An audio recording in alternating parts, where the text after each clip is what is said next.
তো hello everyone, তোমরা সবাই কেমন আছো? আশা করি অনেক ভালো আছো। আমিও অনেক ভালো আছি। তো আজকে আয়া পড়লাম মা চণ্ডীর মন্দিরে পূজা দিত। তো যে বাইকটা কিনছিলাম, তোমরা তো আমি এর আগে একটা ভিডিও করে দেখাইছি, বাইকটা একটু ধোয়া মোছা করতেছিলাম। তো এই বাইকটা নিয়ে আজকে আয়া পড়ছি মন্দিরে পূজা দিত। আসলে পূজাটা না দিলে ভালোভাবে চালানি যেতেছে না, ভালোভাবে কি মানে চালানি যেতেছে না, একটু মনটা কিরকম কিরকম লাগে। যতই হোক সেকেন্ড হ্যান্ড কিনছি, আমার তো একটা পূজা দিয়ে নিতে হবে, আমার হাতে তো প্রথম আইছে না বাইকটা। তো এই জন্য আজকে মন্দিরে আয়া পড়লাম, দিনটাও ভালো আছে, আজকে বৃহস্পতিবার, মা হচ্ছে চল। আর এই হচ্ছে মন্দিরের মাঠটা, দেখো কত সুন্দর। বাচ্চারা বিকালবেলা খেলাধুলা করে, গরু টরু বাঁধা থাকে মাঠের মধ্যে। পিছন দিকে আছে একটা ঝিল আর বাঁশঝাড়, মানে সেরকম সুন্দর হাওয়া বইতে থাকে জায়গাটার মধ্যে, বইলে মানে একদম ঘুম পাওয়া যায় এরকম। আর চারপাশটা দেখো মন্দিরের, এই যে বাড়ি ঘর আছে, মানে জায়গাটা কিন্তু খুব সুন্দর। আর জেঠি এদিক দিয়ে পূজা দেওয়া স্টার্ট করে দিছে, জেঠি আর মা দুইজনই এসে পূজা দিত আমরা বাড়ি থেকে, আর আমি।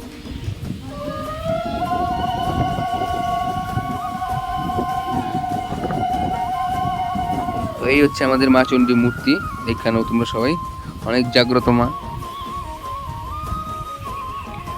আর এই জেঠি এদিকে বাইকটা পূজা দেওয়া স্টার্ট করে দিছে, এই জেঠি মন্দিরটা দেখভাল করে, সবসময় পূজা অর্চা দেয়। আর জায়গাটা যে আছে, জায়গাটাও জেঠির এই জায়গা, যে জায়গার মধ্যে মন্দির আছে আর কি। তো জেঠিও আমরা অনেক ভালোবাসে, আমরাও জেঠির অনেক ভালোবাসি। যাওয়া আসা সবসময় আসি, মানে বেশি দূর না, আমরা বাড়ি থেকে হাইস্টলি 1/2 কিলোমিটার হইতো না মানে ডিস্টেন্স মন্দিরের। তো জেঠি আবার খুব সুন্দর করে পূজা দিতেছে, এই যে মা মা আবার ক্যামেরার সামনে আইতে চায় না। জেঠি আমার আবার কইতেছেন যে 5টা ফোঁটা দিতে হবে, কই দিব? আমি বললাম দেও না, তোমার যে এনে খুশি এনে দিয়ে দাও, তোমার যে জায়গা পছন্দ এনেই দাও। পরে দেখলাম যে গাড়িটার উপরে সামনেই ফোঁটা দিল 5টা। আর এত হাওয়া না, মানে হাওয়ার লেগে মানে কিছু শোনাই যেতেছে না, এরকম অবস্থা আমার, মানে খুব হাওয়া, এনে হয়তো দেখলে টের পাওয়া যাইতেছে না। মাঝে মাঝে থামে, আবার মাঝে মাঝে খুব জোরে হাওয়া বয়।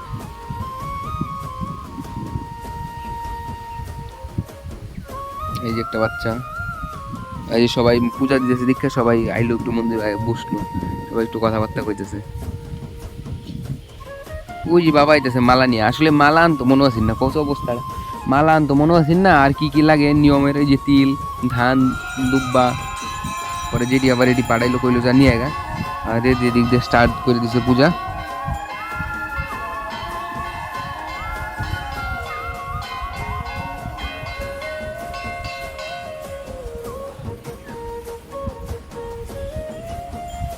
তো মালাটা একটু পূজা দিয়ে নিতেছে, তারপর আরো কি কি শালু কাপড়ের মধ্যে কি কি বানতে লাগে, এটি নিয়ম নিষ্ঠা সব করে নিতেছে। আমি আর কি, আমি খালি দাঁড়ায় দাঁড়ায় ভিডিও করতেছি, আমি কি করাম।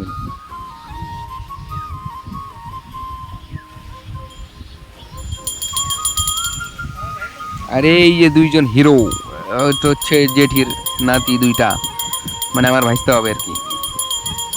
ও সেই কিন্তু, ওর কিন্তু জমজ, মানে দুইটা, মানে মুশকিল না দাঁড়ানো স্টাইল দেখো। ও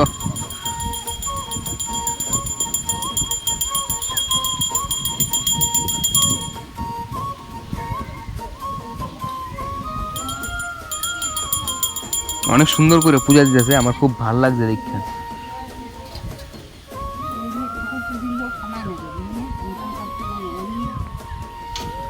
তারপর যেটি আমার কইতেছেন যে শালু কাপড়টা কই বান্ধাম, আমি কইলাম যে তাইলে একটা কাজ করো, গাড়ির হ্যান্ডেলের মধ্যে বাইন্ধে দাও। পরে সুন্দর করে টাইট করে হ্যান্ডেলটার মধ্যে বাইন্ধে দিল। তারপর যেটি কইলাম যেটি আমার একটু ফোঁটা দিতা না, একটা সুন্দর ফোঁটা দিয়ে দাও, পূজা দিছি, যেটি গেলো আয়। পরে আবার গেলাম ফোঁটা দিত, একটু ফোঁটা দিয়ে দিল সিঁদুরের।